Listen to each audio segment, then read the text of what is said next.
The morning had dawned grey and reluctant, as though the heavens themselves hesitated to illuminate what was to unfold within the ancient stones of St. Mary's Church. A fine mist clung to the lancet windows, blurring the world beyond into watercolour indistinctness,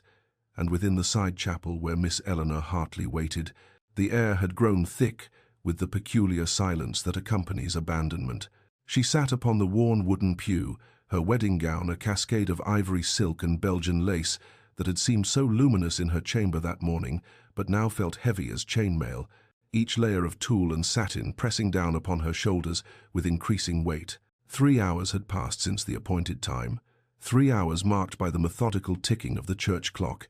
each chime reverberating through the empty nave like a judgment. The flowers that had been arranged with such care the evening before had begun to wilt in their vessels, rose petals curling inward as if retreating from some unseen threat, and the ribbon binding her bouquet had grown damp from her trembling hands. Eleanor had watched the dust motes dancing in the thin shafts of light that penetrated the gloom, had counted the cracks in the stone floor, had traced with her eyes the worn inscriptions on nearby memorials to the long dead, and through it all she had told herself that there must be some explanation, some reasonable delay that would soon be remedied by the sound of footsteps and voices and the rustling commotion of arriving guests. But the church remained sepulchrally still. Even old Mr. Wickham, the verger, had ceased his nervous hovering and retreated to some distant corner, unable to bear witness to her vigil any longer. She thought, with a clarity that felt like glass breaking inside her chest, that hope was a peculiar torture. It kept one suspended in the moment just before devastation, stretching seconds into eternities, transforming each distant sound into a potential rescue that never materialized. The grey light filtering through the stained glass cast no cheerful colours across her gown, only a pallid, sickly illumination that made her think of ghosts and empty promises. Her mother's words from the night before echoed in her memory. "Tomorrow, dearest, all our troubles shall be remedied." How desperately they had needed this marriage, how fervently she had convinced herself that Mr. Philip Grenville's attentions were founded on genuine regard rather than her modest dowry. The warnings whispered by friends, half-concealed looks of concern, carefully worded cautions about his reputation, she had dismissed them all, had chosen to believe in the fairy tale her circumstances demanded. Now, as the church clock struck the 11th hour and still no one came, Eleanor felt the first cold tendrils of understanding creeping through her chest, wrapping around her heart with inexorable certainty. Something was terribly, irrevocably wrong, and she sat alone in her wedding finery, a bride without a groom, waiting in a church that had become not a sanctuary but a monument to her humiliation. The realization came not as a sudden blow, but as a slow drowning, each minute pulling her deeper beneath the surface of a truth she had been holding at bay with increasingly desperate mental exertions. Eleanor had constructed elaborate explanations in her mind: a carriage accident that had delayed the wedding party, a misunderstanding about the hour, some crisis that had required Philip's immediate attention. But as the clock struck 11:30, even these fragile architectures of hope crumbled into dust. She remembered now, with a clarity that felt like punishment, the way Philip had kissed her hand at their parting 2 evenings prior, how his fingers had trembled slightly, how his eyes had not quite met hers when he promised that their wedding day would change everything. She had attributed his nervousness to bridegroom's anxiety, had found it endearing even, never imagining it was the guilty tremor of a man planning betrayal. The engagement itself had been a whirlwind affair, precipitated by her father's death 6 months earlier, and the subsequent discovery that his affairs were in far greater disarray than anyone had suspected. The estate was encumbered with debts, her mother's health was failing, and her younger sister's prospects hung precariously upon Eleanor's ability to make an advantageous match. When Mr. Philip Grenville, handsome, charming, possessed of an adequate fortune and connections to the Duke of Thornbridge himself, had shown interest in her at the Midsummer Assembly, it had seemed like divine intervention. Her friend Judith had pulled her aside at the betrothal celebration and asked, with concern evident in her gentle eyes, whether Eleanor was certain of Mr. Grenville's character, whether she had heard the whispers about his gambling and his associations with questionable company. But Eleanor had smiled and dismissed such talk as mere gossip, the jealous murmurings of those who resented her good fortune. How foolish that confidence seemed now. sitting alone in her wedding gown, while the minutes stretched into a fourth hour of waiting. The sound of footsteps finally broke the oppressive silence, and Eleanor's heart leapt with a pathetic surge of hope before she recognized them as belonging to Mr. Wickham, whose face, when he appeared in the chapel doorway, was arranged in an expression of such profound pity that she felt her spine stiffen instinctively against it. "Miss Hartley," he began, his voice barely above a whisper, as though speaking softly might somehow cushion the blow of what he had come to say, "I am grievously sorry to inform you that there has been word from Mr. Grenville's lodgings. It seems," he faltered, his aged hands twisting together in manifest discomfort, and Eleanor found herself rising from the pew with a strange calmness, as though she were watching herself from a great distance. "He is not coming," she said, and it was not a question but a statement, flat and final as a tombstone inscription.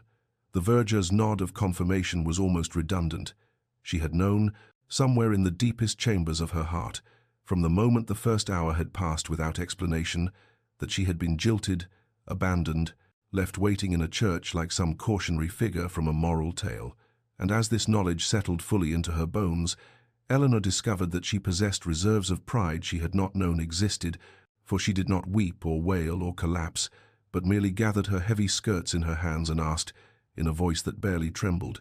if Mr. Wickham might be so kind as to summon her carriage, for there was clearly nothing more to wait for in this place that had promised joy but delivered only the most exquisite species of humiliation. Eleanor had scarcely begun to gather herself for departure when the great oaken doors of the church opened with a resonance that seemed to shake the very foundations, and into the dim sanctuary strode a figure whose presence transformed the atmosphere as utterly as lightning transforms a darkened sky. The Duke of Thornbridge, for it could be no other, given the unmistakable bearing of absolute authority and the severe elegance of his attire, advanced down the centre aisle with long, purposeful strides, his greatcoat billowing behind him like the wings of some avenging angel, and Eleanor, still standing in the side chapel with her wedding gown pooled around her like sea foam,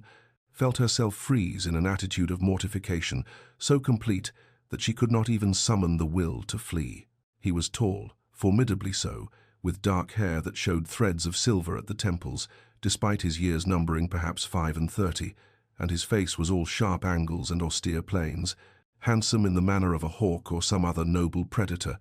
beautiful and terrible in equal measure. His grey eyes swept the empty church with an expression of barely contained fury, and when they finally alighted upon Eleanor, standing there in her bridal magnificence amid the wilting flowers and abandoned hope, something flickered across his features, surprise perhaps, or recognition,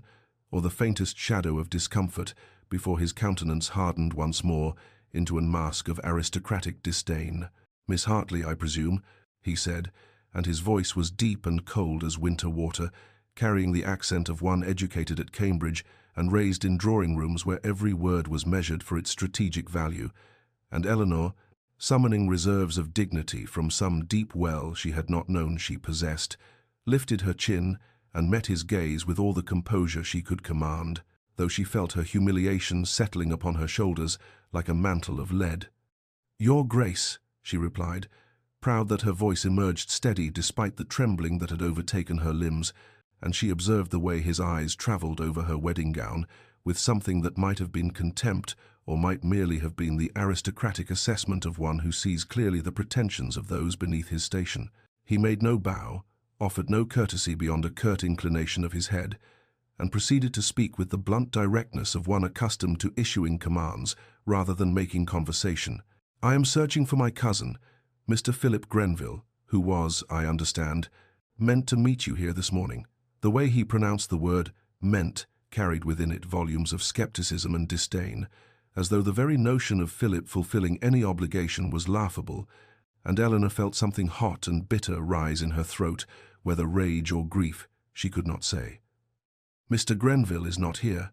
as you can observe," she said, gesturing with one gloved hand at the conspicuously empty church, at the pews that should have been filled with well-wishers and witnesses, but instead held only shadows and the ghosts of her shattered expectations, and she watched as the Duke's jaw tightened, a muscle working beneath the skin in a manner that suggested he was grinding his teeth upon some unspoken fury. "So I see," he said, and now his gaze upon her held something else, something that looked almost like calculation, as though he was solving some complex equation in which she was merely one unfortunate variable. And Eleanor found herself straightening her spine even further, refusing to crumble beneath the weight of his regard, refusing to become simply another pitiable figure in whatever sordid drama Philip Grenville had authored, refusing, above all, to let this cold, imperious man see just how thoroughly her heart had been broken in this place, that should have witnessed her joy, but had instead become the theatre of her complete undoing. The Duke's expression shifted then, becoming something harder and more terrible than mere disdain. And when he spoke again, his words fell upon Eleanor like stones cast into still water, each one creating ripples of devastation that spread outward until her entire world was disturbed by their impact. "Miss Hartley, I have come here not in search of my cousin for sentimental reasons, but because I have spent the past 2 days attempting to untangle the wreckage of his affairs, and what I have discovered is considerably worse than a simple failure of nerve."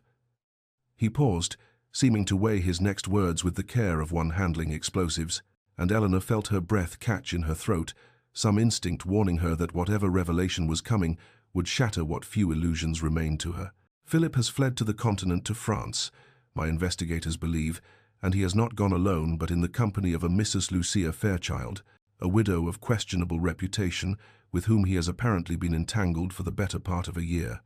The church seemed to tilt around Eleanor, the stone walls and vaulted ceiling suddenly unstable,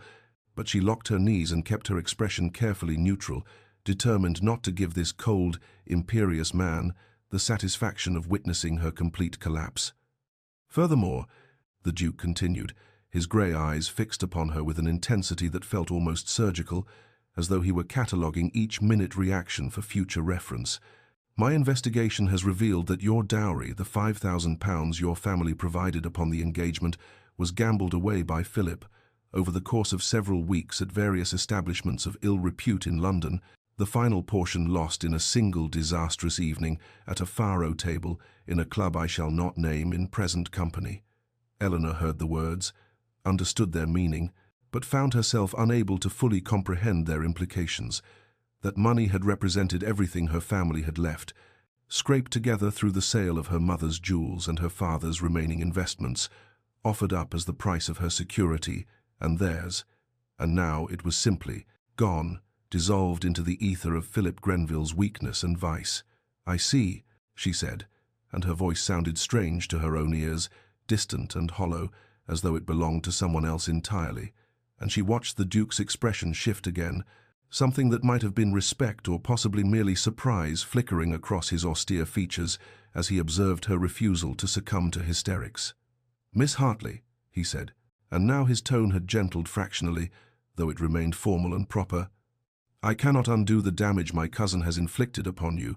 but I can at the very least ensure that you do not face the immediate aftermath of this catastrophe alone. My carriage is waiting outside. Permit me to escort you to your home." The offer hung in the air between them, and Eleanor's first instinct was to refuse, to cling to whatever tattered shreds of dignity remained by rejecting his assistance, by walking out of this church alone, as she had waited alone. But even as she opened her mouth to decline, she recognized the futility of such pride. She had no carriage of her own waiting, having planned to depart in Philip's after the ceremony, and the prospect of walking through the village in her wedding gown, while curious eyes peered from windows, was suddenly more than she could contemplate. "That will not be necessary, Your Grace," she heard herself say nonetheless. "I am quite capable of making my own arrangements."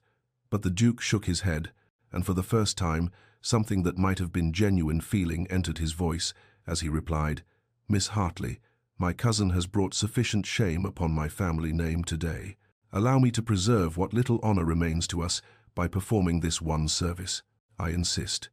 And there it was, buried beneath the aristocratic coldness and the formal propriety, a thread of something that might have been decency, or perhaps merely the rigid code of honor that governed men of his station.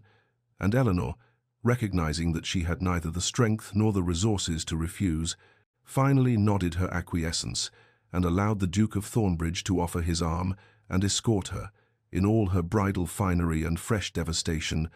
out of the church where she had been so thoroughly betrayed, and into an uncertain future that seemed to stretch before her like an uncharted sea. The Duke's carriage proved to be as austere and magnificent as the man himself, all dark leather and polished wood, with the Thornbridge crest emblazoned upon the door in silver and midnight blue, and as Eleanor settled herself upon the seat, still encumbered by the ridiculous volume of her wedding gown, which seemed determined to mock her with every rustle of silk and lace, she felt the weight of the morning's catastrophe finally beginning to penetrate the numbness that had sustained her through the worst of her humiliation. The Duke sat opposite her, maintaining a distance that was both physically and emotionally vast. And as the carriage lurched into motion, beginning its journey through the autumn countryside toward her family's modest estate, Eleanor found herself trapped in a silence so oppressive it seemed to possess actual weight, pressing down upon her chest until she could scarcely draw breath. Through the window she watched the landscape roll past fields, gone golden with harvest, trees aflame with leaves of crimson and amber, the entire world dressed in the colors of ending and decay, and thought how fitting it was that her life should collapse in autumn, in this season of dying things and gathering darkness. The Duke sat motionless as carved stone, his grey eyes fixed upon some point beyond the window, and Eleanor wondered what thoughts moved behind that austere countenance, whether he felt contempt for her foolishness in accepting Philip's suit,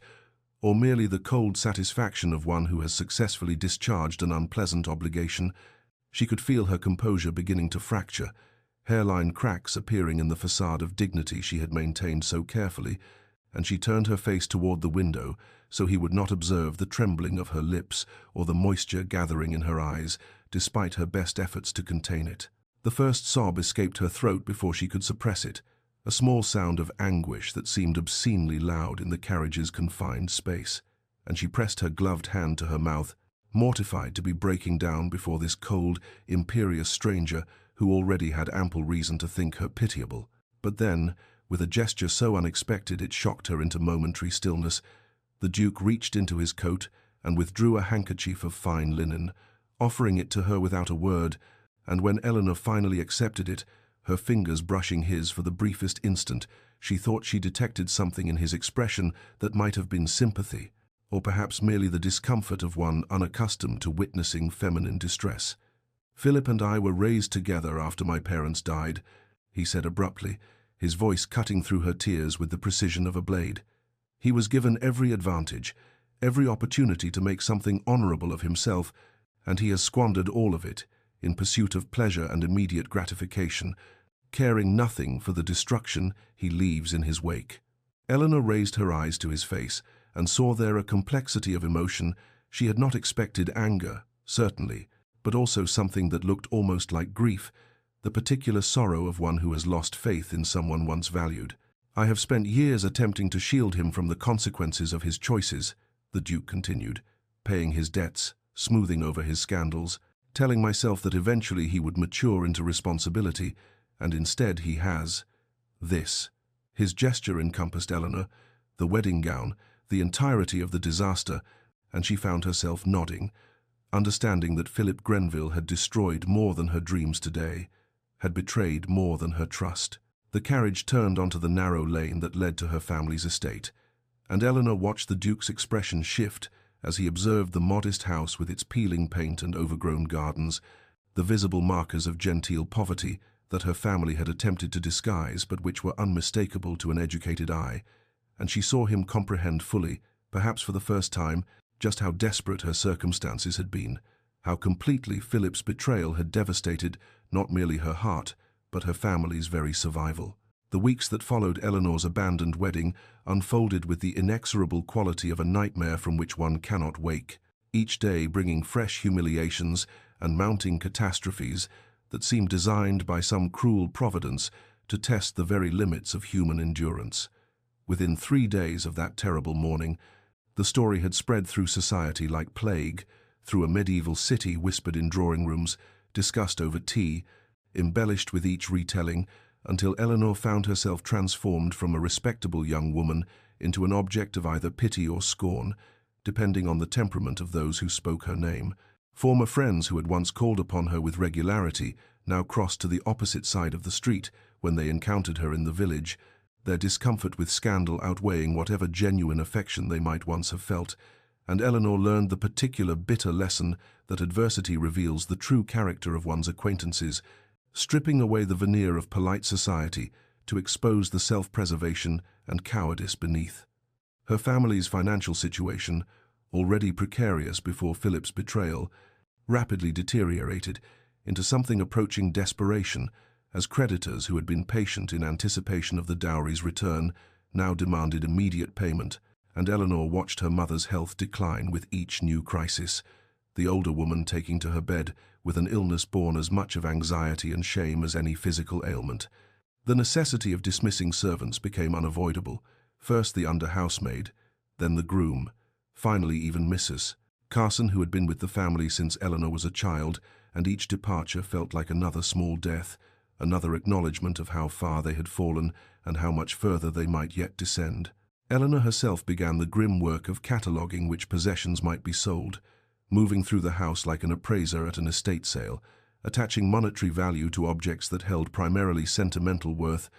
and discovering in the process that sentiment commanded no price in the marketplace. It was during this period of progressive dismantling that the Duke of Thornbridge became an unexpected and somewhat inexplicable presence in her life, appearing at intervals that seemed carefully calculated to coincide with moments of particular crisis, his imposing figure and austere countenance becoming oddly familiar fixtures in her family's modest drawing room. He came first with a formal apology on behalf of his family, delivered with stiff propriety but evident sincerity, and then returned several days later with questions about Philip's debts, which families had been affected, which tradesmen left unpaid, the full scope of his cousin's financial destruction, and Eleanor observed that he took meticulous notes, his grey eyes growing harder with each new revelation of Philip's perfidy. She did not understand why he continued to involve himself in their affairs, could not fathom what motivated a man of his station to concern himself with the wreckage of a scandal that was not of his making, but she found herself watching for his visits with something that was neither quite hope nor quite dread, some complicated emotion that had no proper name. He observed everything during these visits: her mother's declining health, the gradual disappearance of familiar objects from the house, the worn patches on the drawing-room carpet that could no longer be concealed,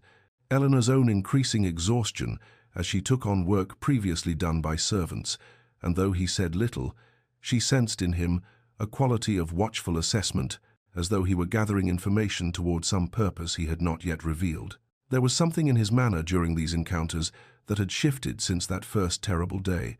a softening so subtle it might have been imagined, visible only in the way his expression gentled fractionally when he observed her struggling to maintain dignity while her world crumbled, and Eleanor found herself wondering what thoughts moved behind that austere facade, whether he saw in her resilience something worthy of respect, or merely the pathetic struggles of one drowning slowly in circumstances beyond her control. The Duke of Thornbridge's investigation into his cousin's activities had revealed a scope of destruction that exceeded even his darkest expectations, for Philip's gambling debts had not merely touched one or two families, but had created a network of financial devastation that extended through the county like roots of poison oak, each transaction connected to another until the full picture emerged of a man who had systematically betrayed everyone foolish enough to trust him. And as Alexander sat in his study reviewing the ledgers and letters his solicitor had compiled, he felt something shift within him, a cold fury giving way to something more complex and considerably more dangerous to his peace of mind. He had watched Eleanor Hartley navigate her family's collapse with a grace and dignity that would have done credit to a duchess born to the role, had observed her sacrifice her own comfort without complaint, tend her ailing mother with tireless devotion, and face society's cutting judgment with her head held high and her composure intact. And he had found himself thinking of her at odd moments during estate business, while riding across his lands, in the quiet hours before sleep, wondering what she was doing, whether her circumstances had worsened, if she was eating properly, or sacrificing meals to extend their dwindling resources. This preoccupation troubled him, for he was not a man given to sentiment or impulsive feeling, had built his life upon logic and duty and the careful management of emotion, yet he could not deny that something in her situation, or perhaps in her specifically, had breached his carefully constructed defenses and lodged itself somewhere in the region of his conscience, or perhaps his heart, though he was reluctant to examine that possibility too closely. The solution, when it came to him, arrived with the sudden clarity of mathematical proof, inevitable and irrefutable. He would marry her himself, not from love, for he scarcely knew what that word meant beyond poetry and songs, but from a calculated recognition that such a union would serve multiple purposes simultaneously, restoring his family's honor, providing Eleanor and her family with security, and perhaps quieting the strange restlessness that had plagued him since that morning in the church when he had first encountered her in her ruined wedding gown, all dignity and devastation. He arrived at her family's estate on a grey afternoon that threatened rain, was shown into the drawing room where even more furniture had disappeared since his last visit, and found Eleanor alone, her mother presumably still confined to her bedchamber, and he observed the shadows beneath her eyes, the slight tremor in her hands as she offered him tea they could ill afford, the proud set of her shoulders even as her world crumbled around her. "Miss Hartley," he began, dispensing with preliminary courtesies because he suspected she had neither time nor patience for social niceties, "I have a proposal to make which I believe will prove advantageous to both our circumstances." He watched wariness flicker across her face, the instinctive drawing back of one who has learned that proposals from gentlemen are not to be trusted, and he continued before she could refuse to hear him. "I am proposing marriage, a practical arrangement that would provide your family with immediate financial security and restore to you the position in society that my cousin's actions destroyed." The shock on her face was absolute, her teacup freezing halfway to her lips before she set it down with trembling hands. "Your Grace, I cannot. I will not accept an offer made from pity or obligation," she said, her voice steady despite the pallor of her cheeks, and he felt a surge of admiration for her pride, even as he recognized it as the primary obstacle to her salvation. "This is not pity," he replied, with a curtness born of his own discomfort with the emotions churning beneath his austere facade. "It is restitution for my family's actions, and a practical solution to circumstances that benefit neither of us in their current state." They negotiated then, not as suitor and beloved, but as two parties to a business arrangement, discussing settlements and expectations with a frankness that would have scandalized proper society. And when she finally, reluctantly, agreed her acceptance, delivered not with joy but with the grim resignation of one who recognizes necessity, Alexander told himself the strange tightness in his chest was merely satisfaction at a problem solved, and not at all the first stirrings of something far more dangerous and infinitely more complicated. The second wedding took place on a morning in late winter, when frost still clung to the church windows, and the pale sunlight filtering through the stained glass held no warmth, 3 months almost to the day after that first terrible ceremony that had never been,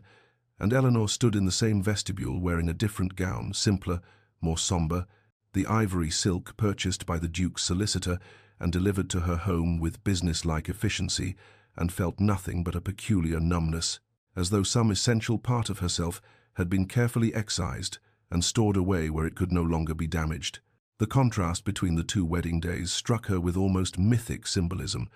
Where once there had been the promise of guests and celebration, now there were only the necessary witnesses, the vicar who had pitied her abandonment, now officiating her rescue, with barely concealed relief that the scandal would be properly resolved, and where once she had harbored foolish dreams of affection, if not love, now she approached the altar with the grim pragmatism of one entering into a business contract, which was, she reminded herself, precisely what this arrangement was. Alexander stood waiting with his customary austere dignity, his expression revealing nothing of whatever thoughts moved behind those grey eyes, and when she took her place beside him, she noted the careful distance he maintained, as though even in this moment of legal union he was establishing the boundaries that would govern their married life. The ceremony proceeded with swift efficiency, the ancient words that should have carried weight of romance and promise, instead falling like coins being counted, each phrase a transaction, each vow a clause in their agreement, and when the vicar pronounced them man and wife, Alexander's kiss upon her cheek was brief and formal, the touch of his lips as impersonal as a signature upon a document. Eleanor moved through the remainder of the day as though observing herself from a great distance, watching this woman, who was now a duchess, accept congratulations from the few witnesses, sign her new name in the parish register, with a hand that did not tremble because she would not permit it to tremble. Except her new husband's arm for the walk to the carriage that would carry them to Thornbridge Manor, the journey passed in near silence, the winter landscape rolling past the windows, while inside the carriage a chill prevailed that had nothing to do with the weather, and Eleanor found herself remembering that first carriage ride when she had wept and he had offered his handkerchief, wondered if he too was thinking of that day and how far they had travelled to arrive at this strange destination. Evening found them in the grand manor that was now her home, dining in formal state at opposite ends of a table that could have seated 20, and when the interminable meal finally concluded, Alexander escorted her to her chambers, notably separate from his own, with a politeness that somehow emphasized the transactional nature of their union more than any coldness could have done. "I hope you will find everything to your satisfaction," he said, his voice carefully neutral, and she replied with equal formality that she was certain she would, and then he bowed slightly and departed, and Eleanor stood alone in rooms more luxurious than any she had ever inhabited, and felt the full weight of understanding settle upon her. She had escaped financial ruin and social disgrace, had secured her family's future, and regained a position in society, but she had done so by entombing herself in a marriage that would never hold warmth or genuine affection, and as she prepared for bed in her solitary chamber, she made a silent vow to herself that she would never make the mistake of hoping for more than what had been explicitly negotiated, would never allow herself the dangerous luxury of imagining that duty might somehow transform into devotion, would protect what remained of her heart behind walls that no one, not even the complicated, austere man who was now her husband, would ever breach again. Thornbridge Manor rose from the landscape like something from a fever dream, all grey stone and towering chimneys and windows that caught the thin winter light and reflected it back with a coldness that seemed to penetrate Eleanor's very bones, as the carriage rounded the final curve of the drive and delivered her to what would now be her home, and she found herself thinking that the house suited her new husband, perfectly impressive, imposing, beautiful in its austere way, and utterly impenetrable to any warmth or genuine feeling. The staff assembled to greet their new Duchess numbered more than 30, and Eleanor moved down the line with the careful grace she had cultivated during those terrible weeks after her abandonment, learning each name and position while acutely aware of their assessing gazes, their curiosity about the woman their master had married so suddenly and under such peculiar circumstances, and she wondered what stories had reached them, what gossip had preceded her arrival, whether they knew she had been jilted at the altar before becoming a duchess. Mrs. Hendricks, the housekeeper, showed her through rooms of such magnificence that Eleanor found herself momentarily breathless, drawing rooms furnished with pieces that belonged in museums, a ballroom that could accommodate 200 guests, a music room housing a pianoforte more valuable than her family's entire former estate, and with each chamber they entered, Eleanor felt the weight of her new position settling more heavily upon her shoulders, the understanding that she was now mistress of an establishment whose annual expenditure likely exceeded what her family had possessed in total. Alexander maintained his careful distance, appearing at meals with punctual formality and departing again with equal promptness, their conversations limited to necessary courtesies and brief exchanges about household matters, and Eleanor quickly learned the rhythm of her new life. Breakfast taken in solitary dignity in her chambers, mornings spent with Mrs. Hendricks reviewing menus and household accounts, afternoons in the small sitting room that had been designated as her personal domain, evenings dining with a husband who sat 12 feet away and might as well have been in another country for all the connection that existed between them. Yet she observed him, for there was little else to occupy her attention in those early weeks, and she noticed things that surprised her: the way he spoke to servants with genuine courtesy rather than aristocratic condescension, how he knew the names of the stable boys and asked after their families, the patience he showed with his horses, especially an aging grey mare that had clearly outlived her usefulness, but was maintained in comfortable retirement because, as she overheard one groom say, His Grace couldn't bear to turn out an old friend who had served faithfully. These small glimpses into his character troubled her, for they suggested depths beneath the austere surface that made her situation more complicated, made it harder to maintain the emotional distance she had vowed to preserve,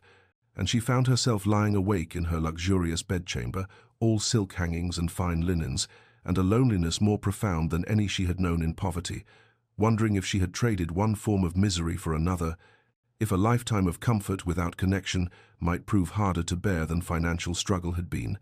and understanding with a clarity that brought no consolation that she had become exactly what she had sworn never to be, a woman trapped in a marriage of convenience, surrounded by magnificence, and utterly, irrevocably alone. The fever came upon Eleanor with terrifying swiftness in the 4th week of her residence at Thornbridge Manor, beginning as a slight chill during breakfast that she dismissed as merely the draughty enormity of the dining room, progressing by afternoon to a weakness that made climbing the stairs to her chambers an ordeal, and by evening manifesting as a raging heat that left her insensible and thrashing among sweat-soaked linens, while Mrs. Hendricks sent urgent summons for both the physician and the Duke. Alexander arrived in her chambers to find her lost to delirium, speaking in fragments to people who were not present, pleading with Philip not to leave her, begging her father not to force the marriage, whispering brokenly about the church and the waiting and the terrible moment when she had understood that no one was coming, and something in hearing these unguarded revelations, this raw evidence of damage that her careful dignity had concealed, struck him with unexpected force, made him understand for the first time the true depth of what his cousin's cruelty had cost her. He dismissed the servants and took up position in the chair beside her bed, and there he remained through that night and the next day and the following night, leaving only when absolutely necessary, watching her fight the fever, while Dr. Pemberton applied cold compresses and administered draughts, and spoke in grave tones about the crisis that must come. During the worst of her delirium, she spoke of dreams she had harbored as a girl, of a marriage built on affection, of children raised with love rather than duty,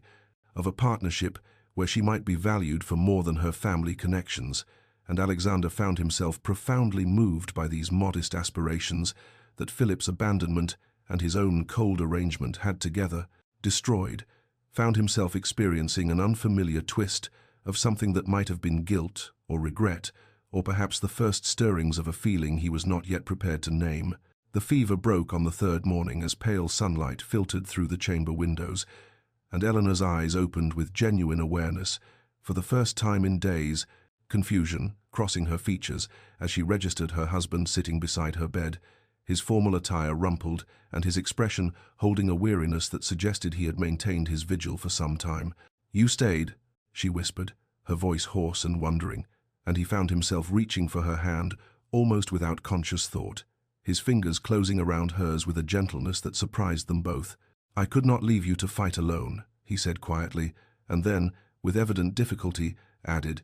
"You spoke during the fever. I heard things I should have understood before. The damage Philip caused goes deeper than I knew, and my own coldness has likely deepened those wounds rather than allowing them to heal. For that, I find I must apologize." Eleanor stared at him with an expression caught between vulnerability and wariness,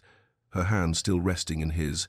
and for a long moment something passed between them that had never existed in their careful, formal exchanges, a genuine connection, fragile as new ice, but real nonetheless. Then the moment fractured as propriety reasserted itself, and Alexander withdrew his hand while Eleanor turned her face away, both retreating to the safety of distance even as they privately acknowledged that something fundamental had shifted, that a crack had appeared in the walls they had each constructed, and neither was entirely certain whether to be terrified or grateful for what might eventually pass through. Eleanor's recovery from the fever progressed slowly through the following weeks, and as autumn deepened its hold upon the countryside, painting the estate grounds in shades of amber and crimson that seemed almost painfully beautiful, she found herself experiencing something unexpected, small moments of connection with her husband that accumulated like fallen leaves, unremarkable individually, but gradually creating a landscape transformed. It began with the library, that magnificent room she had discovered during her first tour of the manor, 3 stories of books rising toward a painted ceiling depicting classical scenes of learning and philosophy, and she had taken to spending her afternoons there during her convalescence, finding solace among volumes that asked nothing of her but attention. Alexander discovered her there one evening as October rain drummed against the tall windows, her feet tucked beneath her in one of the leather chairs, so absorbed in a volume of poetry that she startled visibly when he cleared his throat, and something in her unguarded expression, pleasure interrupted rather than duty performed, made him pause in the doorway with an unfamiliar hesitation. "I did not mean to disturb you," he said quietly, and she noticed he held a book himself, had clearly come here for his own purposes rather than seeking her out, and the realization somehow made his presence less threatening, transformed the moment from formal interaction into accidental convergence. They shared the space that evening in companionable silence, and the next evening he appeared again, and within a week a routine had established itself. Without either of them explicitly acknowledging it, tea brought at 8. The two of them settling into their respective chairs, reading or occasionally discussing some passage that had captured attention, the conversation flowing more naturally in this neutral space than it ever had across the formal expanse of the dining table. Alexander began, almost tentatively, to share details of estate business with her, asking her thoughts on matters he might easily have kept to himself, and Eleanor found herself responding with opinions she had not known she possessed, suggestions drawn from her own family's more modest management and her observations of tenant welfare, and she noticed his expression when she proposed a system for winter relief that would preserve dignity while providing necessary assistance. Surprise, giving way to consideration, giving way to respect that warmed her more than she wished to admit. His regard for her intelligence manifested in small gestures that might have seemed insignificant to an observer but felt monumental to Eleanor. After months of being treated as decorative necessity, he began seeking her input before making decisions about household matters, deferred to her judgment regarding the staff, implemented her suggestions, and credited her publicly when they proved successful, and she felt something long dormant stirring within her, some sense of value beyond her family connections or her suitability as a wife. Then came the evening when they were reviewing agricultural reports together, and she made an observation about crop rotation that made him laugh, genuine amusement rather than polite acknowledgement, and their eyes met across the small table they had drawn between their chairs,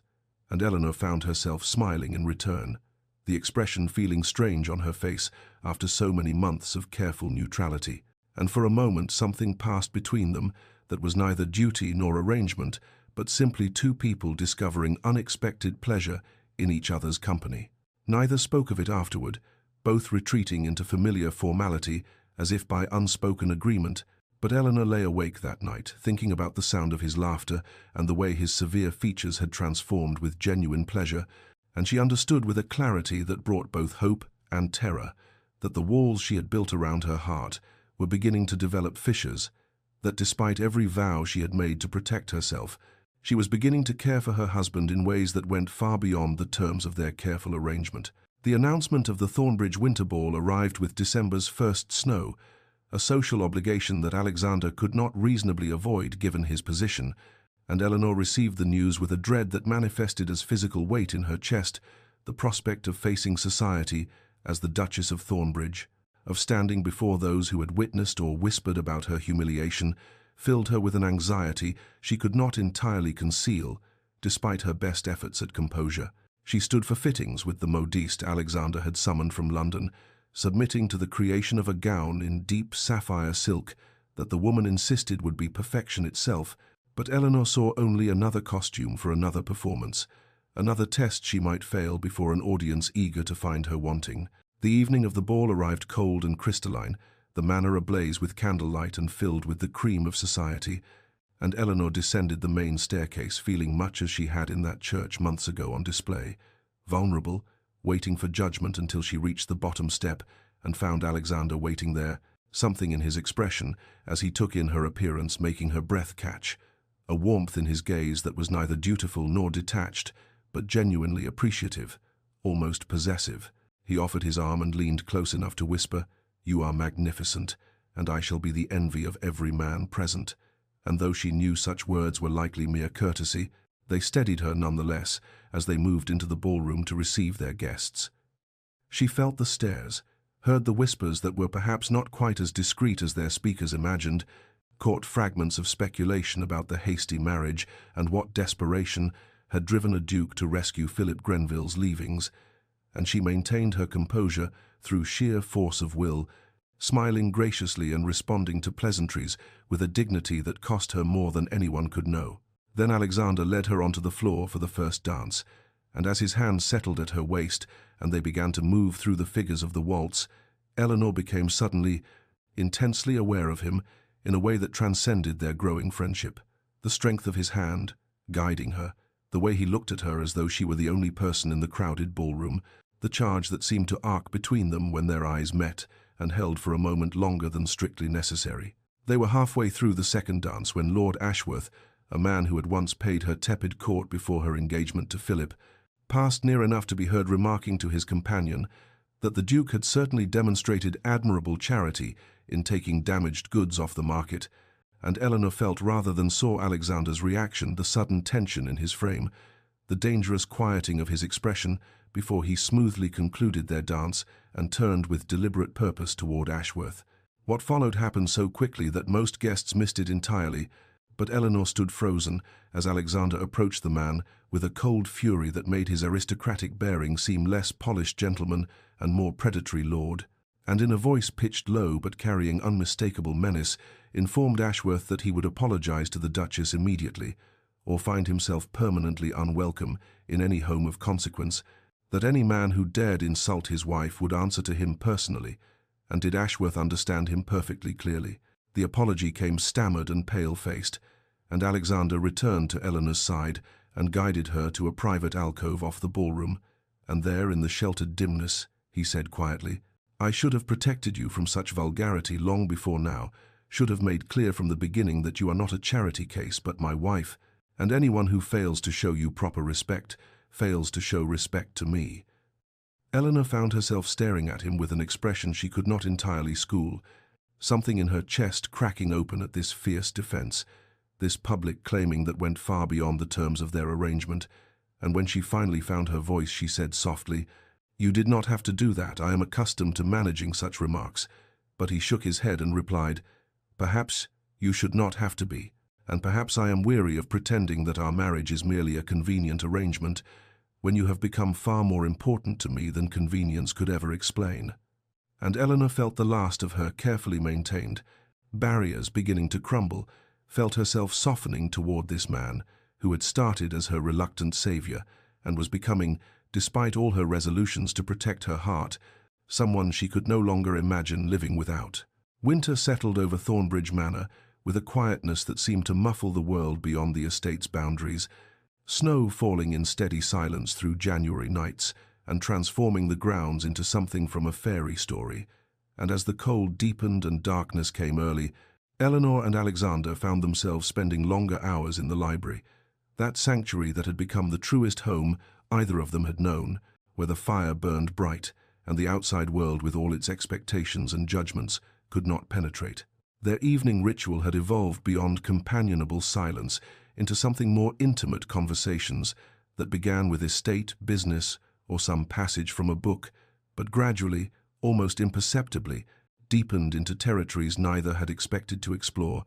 Confessions offered hesitantly at first, and then with growing trust, as they discovered in each other an understanding that neither had found elsewhere. It was Alexander who first ventured into more personal terrain one evening, when the wind howled against the windows, and Eleanor had remarked on how secure the library felt, like a ship's cabin riding out a storm, and he had looked at her with an expression of such unguarded loneliness that she had gone very still. And after a long moment he said quietly, "I have spent most of my life feeling as though I were weathering storms alone. My father died when I was 12, and my mother retreated so completely into her grief that I became effectively an orphan, while both parents yet lived, raised by tutors and duty, and the weight of a title I inherited too young to properly bear."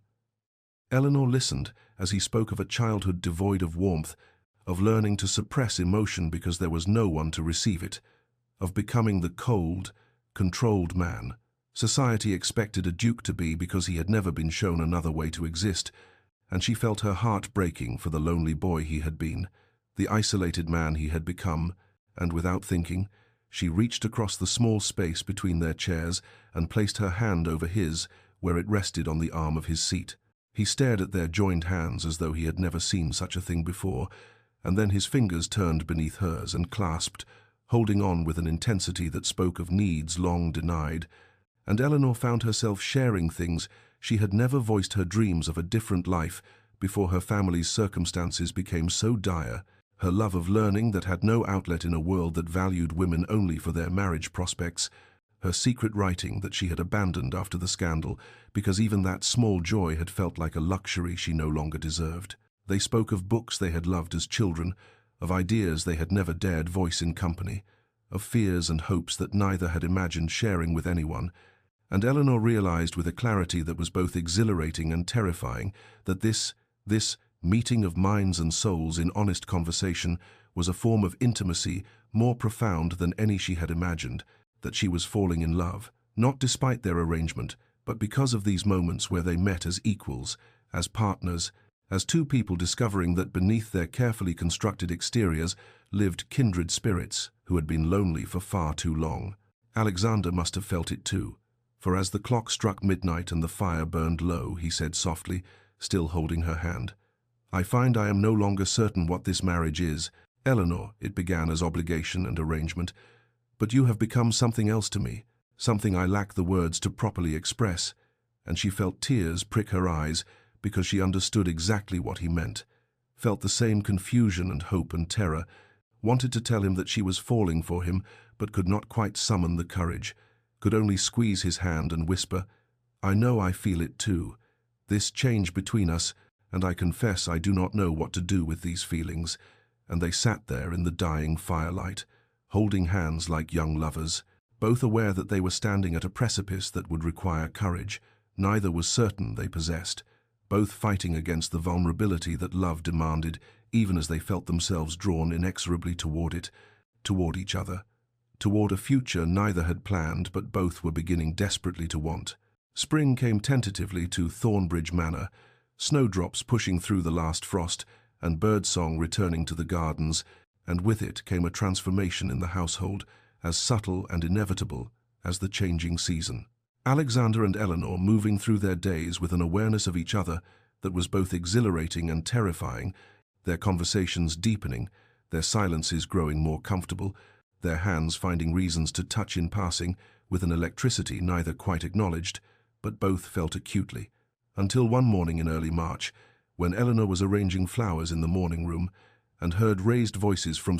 Alexander's study, a commotion unusual enough in their well-ordered household that she set down her shears and moved toward the sound, arriving at the study door just as it opened to reveal Alexander's face set in lines of such cold fury that she stopped short, and then she saw who stood behind him and felt the world tilt sickeningly beneath her feet. Philip Grenville looked nothing like the charming scoundrel who had courted her a year ago. He was thinner, shabbier, with the dissipated appearance of a man who had lived too hard and found himself at the end of resources, both financial and personal, and when his eyes met Eleanor's they held a mixture of shame and desperate calculation that made her skin crawl, even as she felt, with some surprise, nothing of the devastation she might have expected, no remnant of the heartbreak he had caused,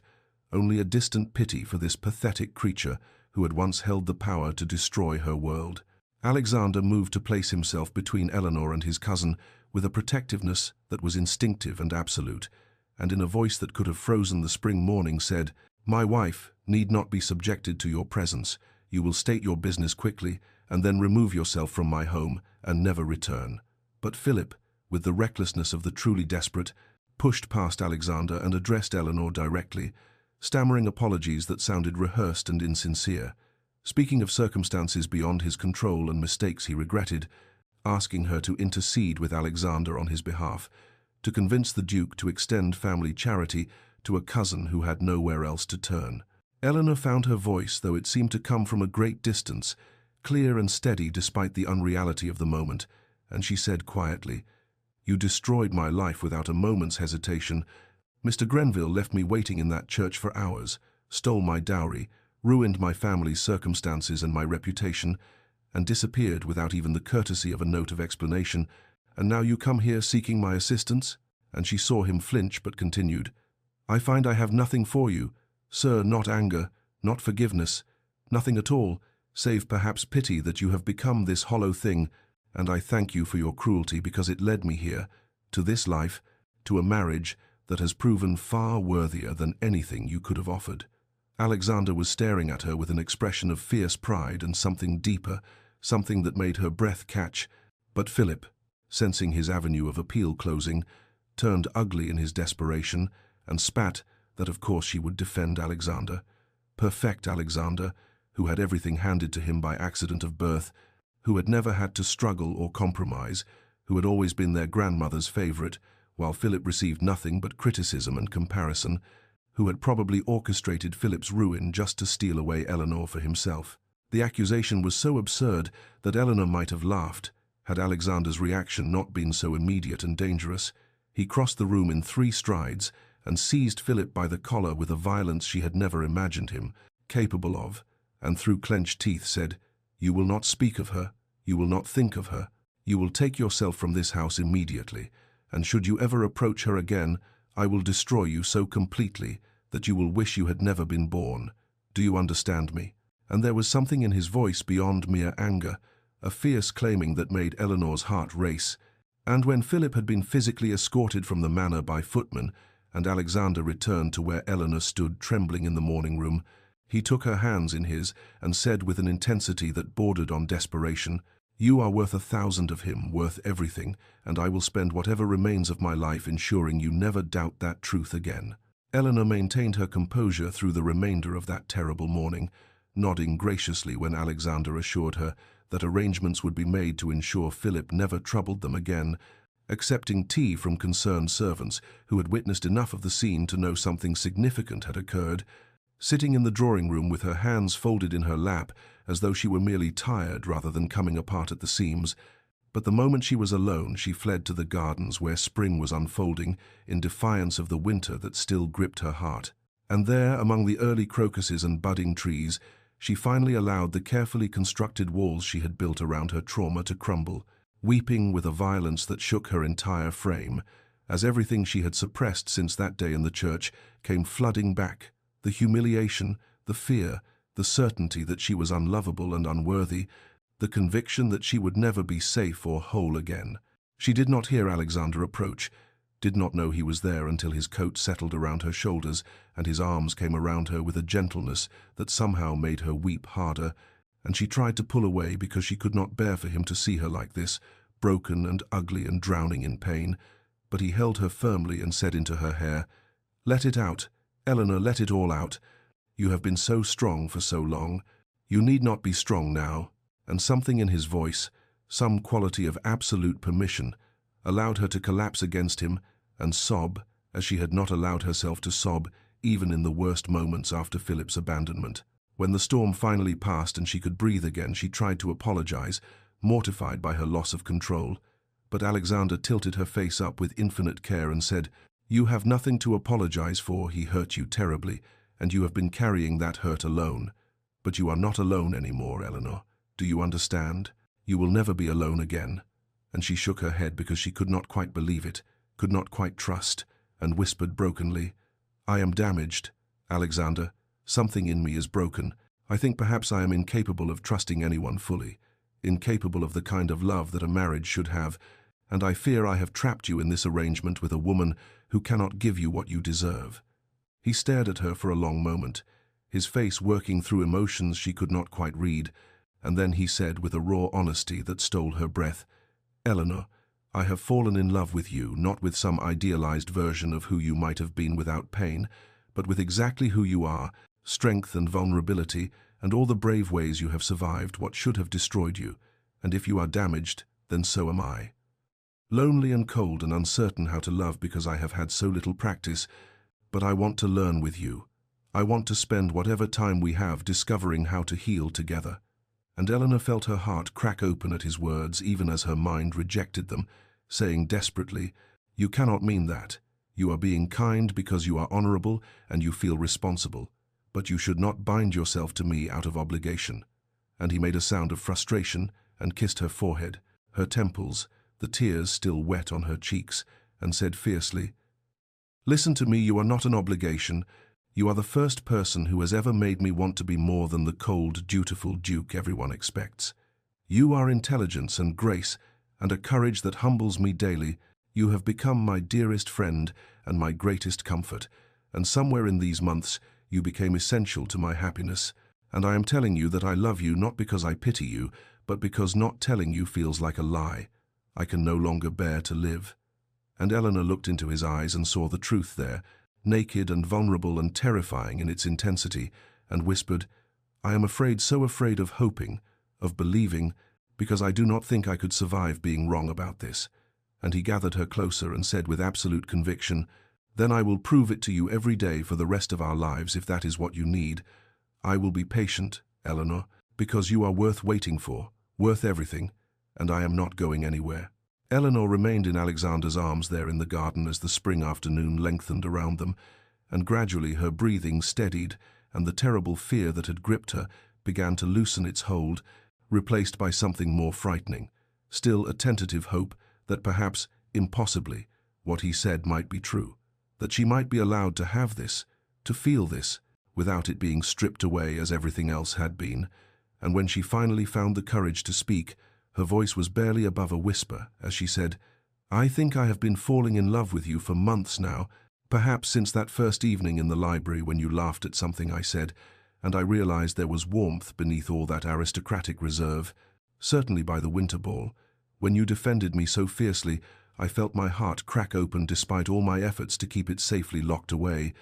And every day since has made it worse and better all at once, because loving you, when I believed you could never love me back, was both the sweetest and most painful thing I have ever endured." She felt Alexander's sharp intake of breath, felt his arms tighten around her as though he would never let her go. And when he pulled back enough to look into her eyes, his own were bright with emotion as he said roughly, "All those moments I thought I was hiding what I felt, maintaining proper distance, you were doing the same all those evenings, when I wanted desperately to reach for you, but convinced myself you could never want the touch of a man after what Philip did. All those times I caught you looking at me and had to look away because I feared you would see too much. We have been circling each other like frightened creatures, too wounded to trust what we most desired."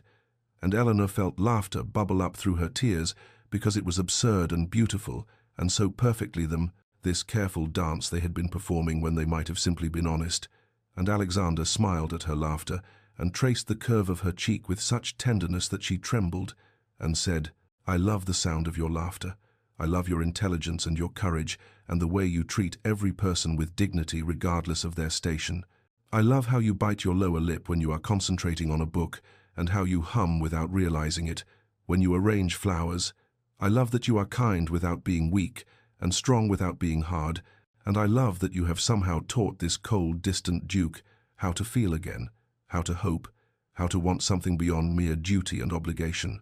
Eleanor reached up to touch his face, marveling at the permission to do so, at the way he leaned into her touch, as though it were something precious, and she said, "Then perhaps we might try something radical, and simply be honest with each other from this moment forward. No more hiding, no more pretending this is merely a convenient arrangement, no more protecting ourselves from the terrifying possibility of happiness." And Alexander said fervently, "Yes, yes to all of it. And I vow to you, Eleanor, that I will spend every remaining day of my life proving that you can trust me with your heart, that I will cherish it and protect it, and never, ever give you cause to regret this leap of faith." And then he was kissing her with a passion that had been restrained for far too long, and Eleanor kissed him back with all the love she had been suppressing, and when they finally broke apart, breathless and trembling, he took her hand and led her back to the manor, and that night they came together not as strangers fulfilling marital duty, but as beloved partners, choosing each other completely. And in the dawnlight that filtered through the windows of his chamber, their chamber now, Eleanor woke in Alexander's arms, and felt for the first time since that terrible day in the church that she was truly, finally, safe. The months that followed their breakthrough unfolded with a sweetness Eleanor had never imagined possible, as though all the pain and loneliness that had preceded this joy had somehow made her capable of appreciating every precious moment with an intensity that might otherwise have escaped her, and she and Alexander fell into a rhythm of partnership that transformed not only their marriage, but the very atmosphere of Thornbridge Manor, which seemed to warm and brighten as their love grew, the grand rooms no longer feeling cold and formal, but rather like a true home filled with laughter and purpose, and the quiet contentment of two people who had found their way to each other through darkness and emerged grateful for the light. They worked together on improvements to the estate, Alexander valuing Eleanor's observations about the tenants' needs and her suggestions for better organization of resources, and Eleanor discovered that she had a talent for management that had never been called upon in her previous constrained circumstances, and together they implemented changes that improved yields and living conditions alike, earning the deep loyalty and affection of everyone who depended upon the estate for their livelihoods. But it was Eleanor's charitable work that became her greatest passion, born from her own experience of abandonment and social ruin, and with Alexander's full support and financial backing, she established a foundation to assist women who found themselves in desperate circumstances through no fault of their own, women jilted at the altar, widows left with debt, daughters cast out by families, anyone who needed refuge and resources and the chance to rebuild a life with dignity. And Alexander watched with pride that bordered on awe as his wife transformed her own pain into purpose, creating something beautiful and necessary from the ashes of her humiliation. The small domestic moments brought equal joy. Mornings when they breakfasted together and planned their day,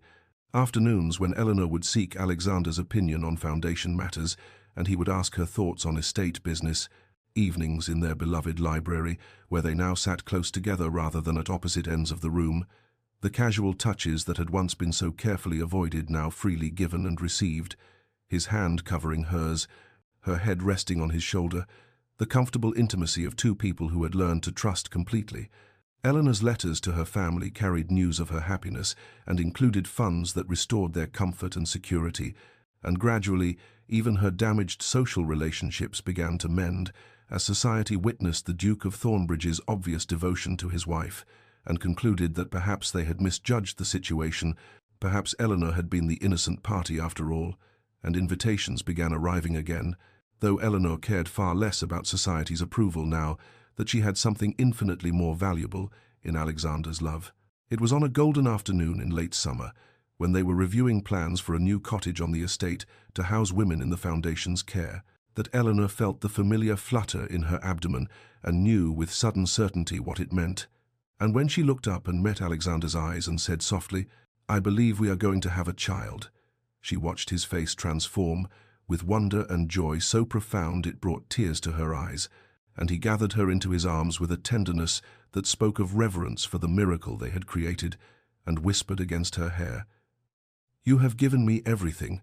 Eleanor, purpose and love, and now this, a future I had not even allowed myself to dream of." And she held him close and thought that this, all of this, had somehow grown from that terrible day in the church, and perhaps there was a strange grace in how the worst moment of her life had led inexorably to the best. It was late summer when Eleanor found herself standing before the church, where she had once waited in humiliation and despair, though now she stood not in a ruined wedding gown, but in an elegant day dress that accommodated her visibly pregnant form, and beside her stood Alexander, his hand resting protectively at the small of her back, and gathered around them was not the absence that had haunted that terrible day, but rather a crowd of tenants and townspeople and members of society who had come to witness the dedication service for the Eleanor Hartley Foundation, the charitable organization that would provide refuge and resources for women abandoned by circumstance or cruelty.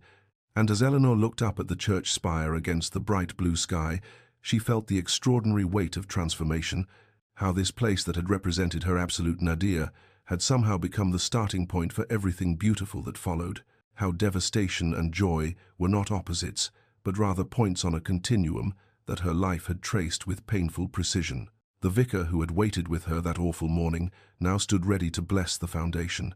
and his eyes when they met hers held not pity but genuine admiration, and as the simple ceremony began, Eleanor felt Alexander's hand tighten slightly on her back, a gesture of support and solidarity that still had the power to move her even after months of such touches. And when it came time for her to speak, she stepped forward with a confidence that the frightened, abandoned bride could never have imagined possessing, and her voice was steady as she addressed the gathered crowd and said, "This foundation exists because I know intimately what it means to have your future stripped away in a single morning, to feel that you have no value and no hope and no path forward, and I know equally well that such moments, devastating as they are,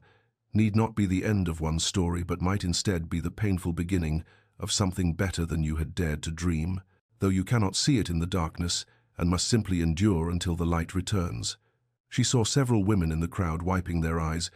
and knew that her words resonated because suffering was not rare, only the willingness to speak of it openly. And she continued, "What I wish for every woman who seeks help from this foundation is what was given to me, not charity that diminishes, but support that empowers, not pity that isolates, but compassion that connects,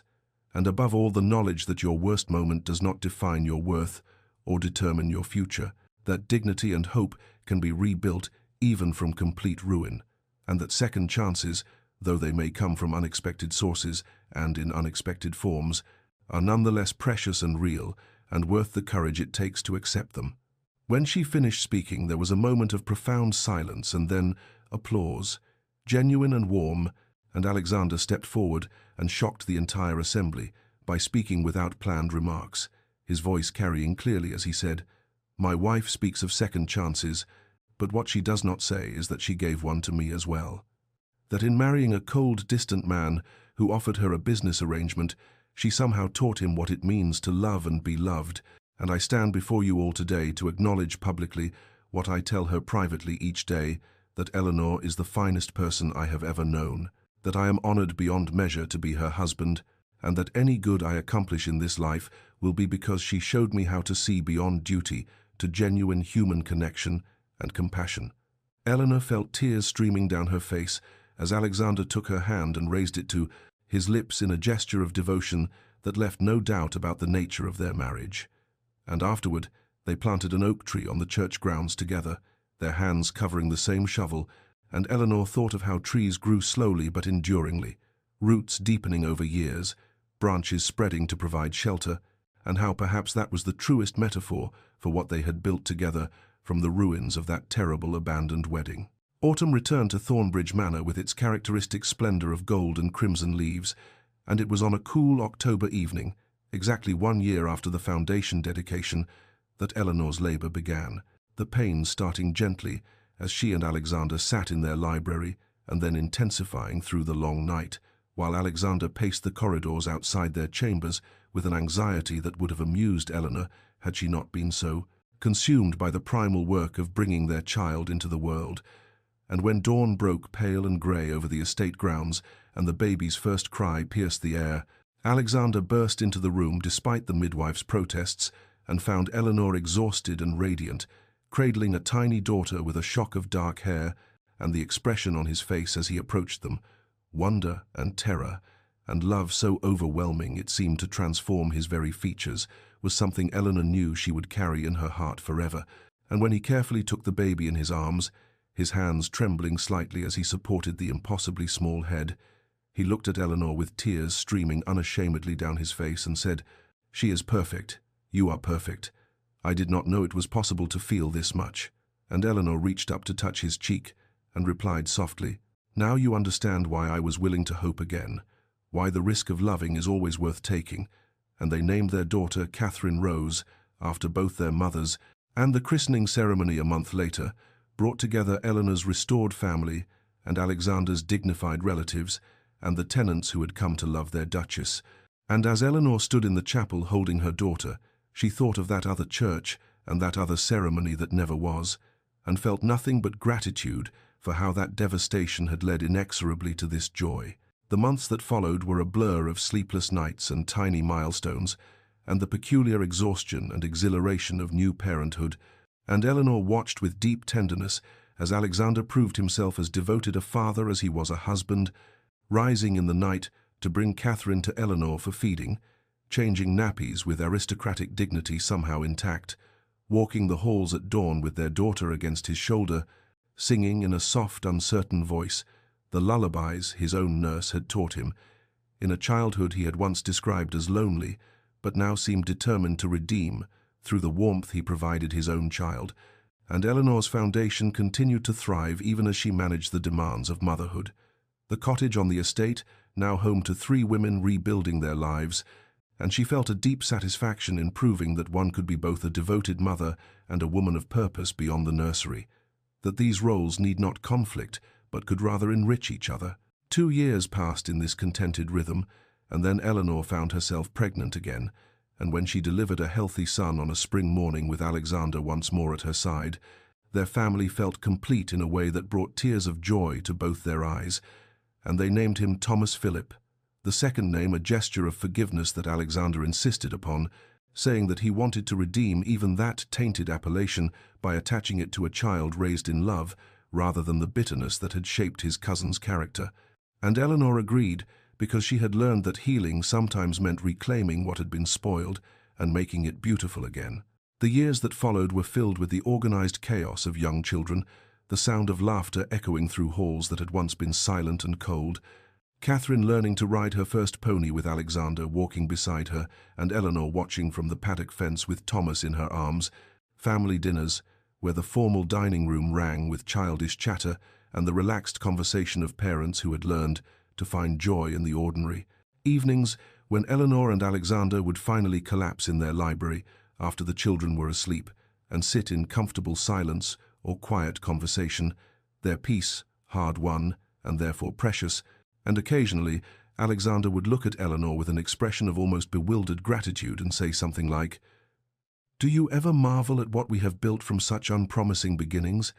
And Eleanor would smile and reply, "Every single day." And she meant it, for she had learned that the greatest transformations often began in the darkest places, that the capacity for joy was somehow enlarged by having first known despair, and that love, when it finally arrived after long waiting, was all the sweeter for the patience required to reach it. And as she watched their children grow and their marriage deepen and her foundation expand to help more women each year, she understood that her abandoned wedding had not been an ending at all, but rather the necessary destruction that preceded the building of something far better than she had originally imagined possible, and that Alexander, who had come to that church as a cold, duty-bound duke searching for his wayward cousin, had found instead his salvation in a woman society had deemed ruined, and together they had proven that redemption was real, and second chances were worth the courage required to accept them, and that family was not always what one was born to, but sometimes what one chose to build from the wreckage of other people's failures. 5 years had passed since that grey autumn morning when Eleanor had waited alone in an empty church, and now on a golden afternoon in late September, she stood with Alexander on the sweeping lawn of Thornbridge Manor, watching Catherine, who was now 4 years old, chase her younger brother Thomas through the gardens, while their laughter rang out clear and joyful across the manicured grounds. And Eleanor felt Alexander's arm around her waist, that casual, intimate gesture that still had the power to fill her with wonder, and she leaned into his warmth as they observed their children, with the particular contentment that comes from knowing one's life has exceeded every possible expectation. And Alexander turned to her and said quietly, "Do you remember what you said to me once, that you feared you were incapable of trust or love? Look at what you have built, Eleanor, not just our family, but your foundation that has now helped 43 women restart their lives, and the school you established in the village, and the way the tenants speak of you with genuine affection rather than mere duty. You have transformed not only your own life, but touched countless others." And Eleanor smiled and replied, "We have built it together, for I would have had none of this without your courage in offering me that peculiar proposal, without your patience as I learned to trust again, without your love that taught me I was worthy of being loved." And they stood together in peaceful silence as the afternoon light turned everything golden, and their children's laughter continued to punctuate the gentle sounds of late summer giving way to early autumn. And Eleanor thought of that other autumn 5 years ago when everything had seemed finished and ruined, when she had believed herself destroyed by humiliation and abandonment, and she marveled at the strange, circuitous path that had led from that devastation to this profound joy, how the worst moment of her life had somehow been the necessary prelude to the best,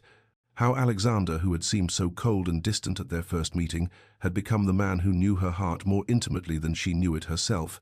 how a marriage that began as a transaction had transformed into a love story that still made her catch her breath with its depth and tenderness. Dear listener, as Eleanor's story draws to its close, I hope you will carry with you this truth that she learned through such painful experience, that our darkest moments, devastating as they are when we endure them, need not be the end of our story, but might instead be the difficult beginning of something more beautiful than we had imagined possible, that dignity and patience in suffering are never wasted, even when we cannot see their purpose, and that second chances, though they may arrive from unexpected sources and in unexpected forms, are nonetheless real and precious, and worth the courage it takes to accept them with an open heart. When you find yourself waiting in your own metaphorical church, abandoned by what you thought was your future, remember Eleanor, who waited 3 hours in a wedding dress for a groom who never came, and yet found a love deeper than any she had dared to dream.